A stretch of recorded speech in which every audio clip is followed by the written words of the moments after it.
é a sua opinião sobre amizade?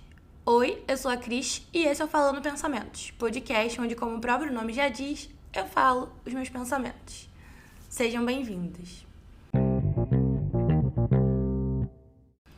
Oi, gente, hoje a gente vai começar um pouquinho diferente, quebrando a quarta parede, pra avisar que agora a gente tem programa de apoiadores. Com a partir de R$10 por mês, você pode virar um apoiador do podcast. E o que você ganha sendo um apoiador? Você ganha acesso ao nosso grupo do Telegram para falar do podcast, ao nosso grupo do Telegram de fofoca, pra gente ficar fofocando. Você ganha também direito a participar de sorteios mensais de kits do podcast, que tem tipo assim, eco bag, caderninho personalizado, copo térmico, caneta, adesivo. Sorteios também de mimos, tipo kit de maquiagem, kit de skincare, vinil, ingresso para show. E eu preparei uma surpresa. Todo mundo que entrar para os apoiadores agora, nas primeiras 24 horas, vai ganhar um presente do podcast. Sim, um presente físico chegando na sua casa, que são adesivos e imãs de geladeira do podcast, que eu vou mandar para todo mundo, por correio. O dinheiro do apoiadores vai ser todo para pagar os mimos? Sim, mas é porque eu quero muito agradecer a todo mundo que entrar comigo nessa. Então, ó, você aí é só acessar o link que tá aqui na descrição do episódio, no Orelo. Você entra lá, cadastra seu cartão, ou então cadastra o pagamento em Pix, e aí você já vira um apoiador, lá vai ter os links dos grupos para vocês entrarem. Muito obrigada a todo mundo que me apoia sempre. Vai ser bem legal, se você gosta do podcast, gosta de mim, clica aí, se cadastra lá, me dê R$10 todo mês, e vamos ser felizes. Ou ser o que dá também, né? Porque também não vamos nos colocar essa pressão da felicidade, principalmente atrelar a felicidade a compensações monetárias. Dito isso, qual é a sua opinião sobre amizades? Eu ando muito em crise com o conceito de amizade, porque eu não tô sabendo muito bem como ser uma amiga nos anos 2024. É difícil entender, porque eu acho que hoje em dia a amizade ela é pautada muito em comunicação virtual e, por mais irônico que pareça, eu não gosto muito de me comunicar virtualmente. Eu gosto de falar sozinha, sempre gostei. A internet pra mim sempre foi muito sobre falar sozinha, falar no Twitter. Aqui também eu falo sozinha, falo tão sozinha que não tem nem convidados. Inclusive, se o Apoiadores der certo, eu pretendo ter pelo menos uma vez por mês aí algum convidado no podcast. Mas é isso. É falar com o próximo em doses homeopáticas, assim, de preferência não tanto, de preferência mais sozinha mesmo. E aí, eu tenho meus amigos e inventaram um tal de negócio de amizade de baixa manutenção, né? Então eu sempre fiquei meio, eu sou isso. Eu sou a amizade de baixa manutenção e eu não respondo todo dia mesmo, mas se a pessoa precisar de mim, eu tô ali. Mas eu acho que em algum ponto eu acabei me perdendo um pouco no negócio da baixa manutenção e acabei virando uma amizade de nenhuma manutenção. Porque geralmente, já que você não responde a manutenção da pessoa, o que você faz? Você faz a manutenção indo no aniversário dela. E eu hoje em dia, gente, eu não vou no aniversário de quase ninguém, porque desde depois da pandemia, antes da pandemia eu era muito mais saideira. Eu saía toda sexta, sábado, domingo e tal. Hoje em dia eu não sou mais assim, eu só saio quando eu tô muito afim ou quando eu tenho que trabalhar. E, cara, pra bater o dia que eu tô afim de sair com o dia do aniversário de uma pessoa, é muito difícil mesmo. Então, às vezes chega o dia lá, eu tô até pretendendo ir, e aí chega na hora eu não vou, eu simplesmente não vou, porque às vezes meu cérebro resolve não sair de casa. E aí eu fico numa situação meio assim, porque, sei lá, às vezes a pessoa me vê saindo pra outros lugares outros dias e pensa, mas você não vem no meu aniversário. Mas é porque eu não tenho nem como começar a explicar que tem dias que minha cabeça decide sair de casa, dias que não. Só que eu tava conversando isso com a minha terapeuta, eu falei, olha, já não é de hoje que eu venho me queixando aqui, que eu acho que eu não tô sendo uma amiga muito legal pro pessoal, que eu queria ser uma amiga mais presente, eu não respondo mensagem de ninguém. E minhas amizades, elas no geral, elas são muito bem estabelecidas, e eu realmente sei que minhas amizades ali, meu núcleo duro de amizade, está num ponto onde se eu respondo a mensagem da pessoa ou não, ela não vai duvidar se eu gosto dela. Ela sabe que aquele é meu jeito e a gente provavelmente já tem uma história prévia que prova pra ela que, eu sou uma amiga legal pra você, eu te considero Estarei aí quando você precisar. Até porque se alguém me manda uma mensagem precisando de mim, às vezes eu só mando uma mensagem pedindo um favor, eu não respondo a mensagem e faço o favor. Eu sou meio assim. Só que agora, assim, que eu tô numa fase um pouco mais me soltando de novo, ficando sociável, tem algumas pessoas que eu meio que queria fazer amizade. E aí, eu comecei a reparar que tem umas pessoas dessas que, tipo, elas também não me respondem às vezes. E quando elas não me respondem, eu fico meio, nossa, será que eu falei alguma coisa errada? Ou tipo, será que essa pessoa não gosta de mim? E é uma sensação que eu não sentia há muito tempo, porque há muito tempo eu não tava afim de fazer novas amizades. E aí eu levei isso na terapia e eu falei, pô, quando tal pessoa não me responde, eu fico pensando, será que eu sou chata? Será que ela não gosta de mim? E aí, finalmente me veio a reflexão de que talvez várias pessoas que querem, tipo, se aproximar de mim e tal, e que eu não respondo, elas devem também, às vezes, ficar sentindo essa sensação.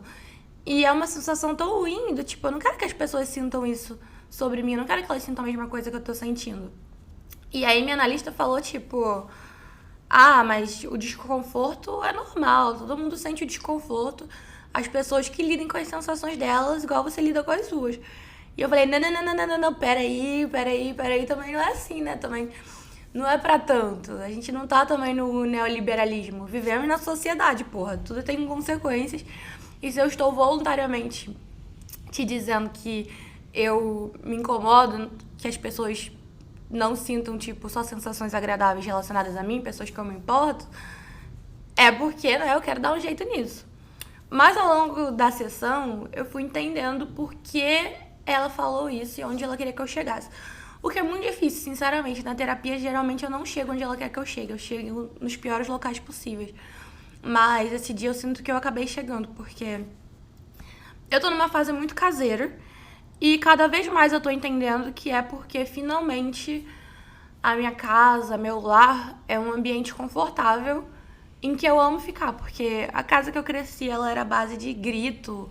A minha mãe era super ditadora, então eu não era vista como uma indivíduo, assim. Eu não tinha ação sobre a casa, sabe? Era aquela coisa, a casa é minha, vocês moram aqui, não sei o quê. Enquanto morar sob a minha casa. Que é uma maneira que eu não vou criar meus filhos. Sinceramente, o filho, ele não pede pra nascer. Eu acho que quando você tem um filho, você precisa muito respeitar a individualidade dele, você precisa dar dignidade pra ele. Eu e minha namorada, a gente conversa muito sobre como a gente vai educar meus filhos. E eu sempre falo pra ele que uma coisa que eu vou levar muito em consideração, que ele ficou tipo, cara, se a gente botar uma comida pra criança e a criança não quiser comer, vamos ficar botando aquela comida todo dia até ela comer aquela comida.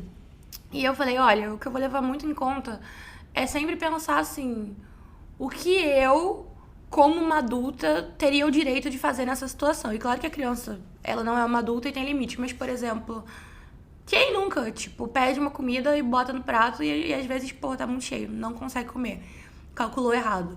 Se meu filho fizer isso uma vez, duas, uma vez por mês, eu acho, beleza, tudo bem. Eu acho que vira problemático se o filho, tipo, quer fazer aquilo todo dia. Se ele for fazer aquilo todo dia, precisarei pensar em medidas disciplinares pra disciplinar ele, porque ele é uma criança e eu sou adulta e eu tenho que mostrar pra ele que não é legal desperdiçar comida e que a gente precisa se alimentar. Mas se for uma coisa esporádica, porque as pessoas, elas não veem muito as crianças como seres humanos. É tipo, faça isso, faça aquilo, faça agora. Pô, se nem a gente gosta, né, de alguém falando tudo pra gente, faça isso, faça aquilo, faça agora. Então eu vou estar sempre ali no limiar entre a disciplina e o entendimento de que é um ser humano que tem vontades e o que eu puder fazer à vontade sem deixar a criança ser uma mal educada ou uma insuportável ou ferir a integridade dela, eu vou deixar. E aí eu tava lá na terapia e eu tava dizendo que agora eu tô nesse lugar da minha casa, onde eu tenho minha integridade, onde eu decorei de um jeito que eu adoro, onde, juro, às vezes eu tô deitada no sofá com meu namorado assistindo um anime chamado One Piece e bate um vento e eu olho pra ele assim, na luz do sol, e eu fico, cara, esse é o melhor lugar do mundo, eu amo estar aqui. E aí eu tô entendendo que eu tô muito nessa fase de, tipo, do conforto do lar, mas também é outro ponto que eu levei pra minha terapeuta do tipo, pô, tem aí um limite também, né, do querer ficar em casa. Porque eu sou muito de me cobrar e de inventar regras. Então eu sempre quero saber se eu tô dentro ou fora das regras que eu mesma inventei. E aí eu tô percebendo que, tipo, não, eu não tô fora do limite. Eu não tô, por exemplo, uma pessoa deprimida que nunca sai de casa. Eu saio de casa, mas eu saio bem menos que eu saía antes. E várias vezes eu não quero sair. Mas eu não, tipo, só quero ficar em casa. E outra coisa também que eu tô percebendo é que o tipo de coisa que eu gosto está mudando. Isso já me deu muita crise existencial, assim, porque eu sempre me prometi quando eu tinha 16 anos que eu nunca ia ser uma pessoa de 30 anos que não gosta de sair. E eu, tipo, eu gosto de sair, mas eu, pô, não gosto mais de ficar indo só em samba, samba, samba, samba, que era tudo que eu ia. Agora eu gosto mais de pegar um cineminha, eu gosto mais de ir num restaurante que tem um jazz. Eu nem gosto de jazz, mas eu vejo que como música ambiente é bem legal. Eu tô curtindo mais esse tipo de programa. E eu acho que tudo bem, eu sinceramente acho muito que é fases, assim, tipo, porque eu, como vocês já bem sabem, tive minha primeira identidade falsa aos 16 anos, que eu fui lá em Bangu fazer, porque simplesmente lá tinha. Não sei se era Bangu ou Realengo. Tinha um cartório. Olha como que adolescente é, né? Tipo assim, cara, eu morava em São João de Meriti, eu estudava na Tijuca, mas todos os adolescentes que gostavam de sair pra night sabiam que em Bangu tinha um cartório, que tinha uma pessoa que ficava de manhã, que não pedia a identidade original pra autenticar a xerox da identidade. E aí a gente fazia identidade falsa, ia lá. Quero muito que esse crime já tenha prescrevido, porque na verdade é tudo mentira. Na verdade essa história é uma fanfic que eu inventei. Mas talvez aos 16 anos eu poderia ter ido lá e feito essa identidade falsa.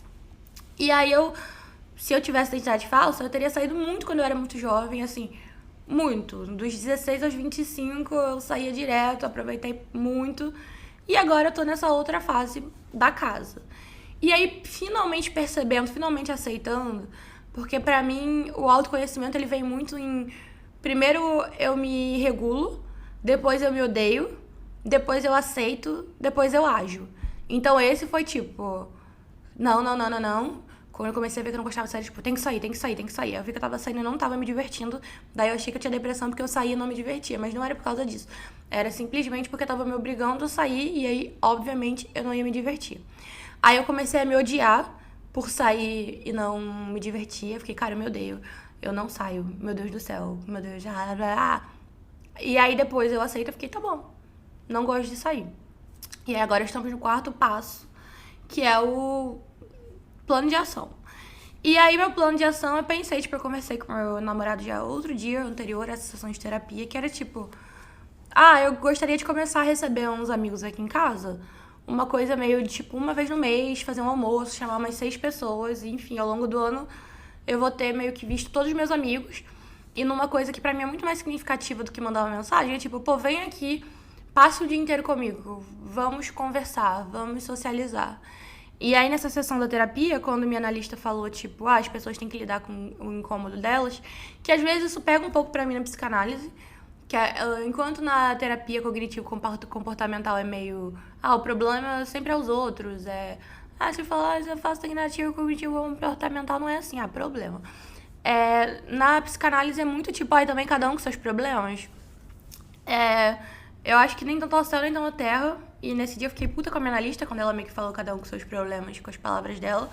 Mas eu entendi que ela queria que eu chegasse nisso, do tipo, pô, eu não consigo responder mensagens de todo mundo, mas eu posso fazer a manutenção das minhas amizades através de um almoço na minha casa, mensal, que o pessoal vem aqui. É muito nesse sentido de estar ali pro outro também, mas se entender como é que você pode estar ali pro outro. Então eu cheguei nessa conclusão que pra mim isso faz muito mais sentido. Às vezes não vou no aniversário de uma pessoa, mas eu posso chamar essa pessoa pra tomar um café comigo. E aí agora eu tô nesse momento de entender. Tô respondendo mais mensagens também, porque uma coisa que me pegou muito é que, tipo assim, hoje em dia tem 2 pessoas que elas querem ser minhas amigas e eu acho elas muito chatas. E aí eu, tipo, eu não respondo elas, ou respondo só às vezes. Só que eu percebi que as pessoas que que eu também quero ser amiga e que eu acho legais, eu também às vezes não respondo a cada 2 semanas e eu falei, pô, tem alguma coisa extremamente errada aí quando eu percebo que as pessoas que eu gosto e as pessoas que eu não gosto, eu trato da mesma maneira. Tipo, pô, qual a vantagem, então, de ser uma pessoa que eu gosto se ela tá sendo tratada da mesma maneira que uma pessoa que eu não gosto? E isso aí foi muito uma chave pra eu refletir muito, assim, sobre a maneira como eu lido com os meus amigos. E é muito isso, assim, a maioria dos meus amigos, eles vêm de mais de 10 anos atrás, e já são pessoas que têm uma longa história comigo. Então eu não me sinto nesse lugar, dessa necessidade de estar constantemente afirmando nada. Mas a partir do momento que entram essas novas pessoas, essas novas relações, eu acho que precisa sim, a gente precisa de um nível de comprometimento, de atenção, de responsabilidade para construir o laço. Porque é isso, enquanto alguns laços que a gente tem, eles já são muito fortes, já outros não, outros ainda estão se construindo, eles são frágeis e eles podem até chegar a não se construírem. Então, eu penso nisso. Por outro lado, olha como a vida é engraçada também. Eu tô com 2 amigas que foram morar fora recentemente. Uma é minha melhor amiga, Gi. Inclusive, antes dela ir embora, a gente gravou um episódio para apoiadores, contando nossas piores histórias, que incluem o dia que ela perdeu o bebê lésbico dela e acho que talvez quando ela já estourou pelos encravados em regiões íntimas minhas. Que esse é o nível de amizade que eu tenho com ela. Tipo assim, se eu ficar 2 meses sem falar com ela, 3 meses, não vai fazer a menor diferença pra gente, porque nossa amizade já transcende isso. E, inclusive, quando ela estava aqui no Brasil, a gente se falava, tipo, uma vez por mês em WhatsApp, e a gente se via também, tipo, uma vez por mês, alguma coisa assim. E agora, desde que ela se mudou, a gente simplesmente se fala todo dia. Porque agora tem coisas novas, né? Não que antes não tinha da vida dela e tal. Tem. E aí, quando a gente se encontrava, ela me contava tudo. E a gente tá tão no nível, acho que ela é a amiga, assim, que mais já passou coisa comigo, que se eu falar da minha família, ela já conhece todo mundo. Ela sabe cada um dos meus tios. Se eu falar do meu relacionamento, da família do meu namorado, ela já conhece também. Se falar de qualquer pessoa que eu já conheci na vida, ela sabe perfeitamente como eu me sinto. Então, acho muito importante na vida a gente ter esse tipo de amizade que... Sabe quando, sei lá, se eu tentar contar qualquer coisa pra qualquer amigo mais recente, eu vou ter que explicar todo o contexto. Tudo bem, faz parte disso, de trazer uma pessoa pra sua vida. Mas ela é essa minha amiga, que tipo, ela sabe tudo. A gente já sabe tudo uma da outra. E agora ela tá lá, e ela tá nesse momento, que ela tá num outro país, ela tá numa adaptação, e eu sei que é um momento que convém eu estar ali pra ela. Então eu não me sinto, tipo, nossa, extremamente negligente, porque quando meus amigos precisam de mim, eu tô sempre ali pra eles, tipo, qualquer favor, qualquer resgate, qualquer coisa eu tô, mas eu não tô sentindo necessidade de entender que não é porque eu não dou importância pra certas coisas que ninguém dá, e ao mesmo tempo andando nessa corda bamba de tentar entender como que eu posso fazer as coisas que são importantes para as outras pessoas sem abrir mão do que às vezes é importante para mim, que às vezes eu não ir, né? Às vezes é a falta. Acho que eu não falei aqui, mas um dia eu precisei faltar uma sessão de terapia e aí eu mandei pra minha lista, tipo, olha, mandei mensagem falando, eu não vou poder ir na nossa sessão hoje, que apareceu um trabalho e tal. E ela sabe que eu me importo muito com palavras escritas, porque eu sou uma escritora, eu gosto de me expressar pela palavra, então ela sabe que eu me importo. E ela mandou uma mensagem que era o seguinte: Oi, Krishna, às vezes é preciso faltar mesmo, faz parte. E, putz, não precisou nem ter a sessão aquele dia, sinceramente, porque eu tenho muita dificuldade de faltar. Se eu falto, eu me cobro, eu fico ali me martirizando. E desde esse dia eu tô aprendendo a faltar mais, faltar com uma tranquilidade. E não é faltar só, é faltar um aniversário, não precisar ser tão rígida com as coisas que eu mesmo invento que eu tenho que seguir pra minha vida. Eu tenho que sair. Não, eu posso faltar, eu preciso responder a mensagem. Não, tudo bem faltar. E aí eu fiquei bastante tempo... Só um parêntese aqui pra contar pra vocês como a minha analista descobriu, lá no começo, há 2 anos atrás, que eu ligo muito pra palavra. Que foi o seguinte, foi na época que ela me encaminhou pra psiquiatra, e ela me encaminhou pra psiquiatra, eu mandei, oi, doutora fulana, gostaria de marcar uma consulta, não sei o que, e a doutora fulana respondeu, oi, Krishna, tudo bem? E eu fiquei puta, eu fiquei tipo... Bem, eu já tô vendo que essa é uma pessoa que ela não tem a mínima noção. Porque se eu sou uma pessoa indo procurar uma psiquiatra, é óbvio que não está tudo bem. E se ela fosse uma boa profissional, ela teria pensado antes que, tipo, não é pra ela perguntar pra um paciente se tá tudo bem, porque se a pessoa tá procurando ela, provavelmente ela não tá bem e ela pode ficar engatilhada com isso. Então, eu acho que é o mínimo que uma psiquiatra poderia fazer é não perguntar para seus pacientes via WhatsApp se está tudo bem. Porque claramente não está. E aí eu, resolvi que eu não ia mais na psiquiatra. Eu estava procurando um motivo pra não ir, claramente. Eu até hoje acho que talvez fosse melhor pra ela não perguntar tudo bem pros pacientes. Com certeza, jamais perguntaria. Mas aí eu voltei lá na minha analista e minha analista falou, Krishna, você já parou pra pensar que, você é uma escritora, eu sou uma psicóloga e a gente talvez dê mais valor pra palavra do que a doutora fulana, que é uma médica? E eu fiquei tá bom, vou lá então. E aí eu fui.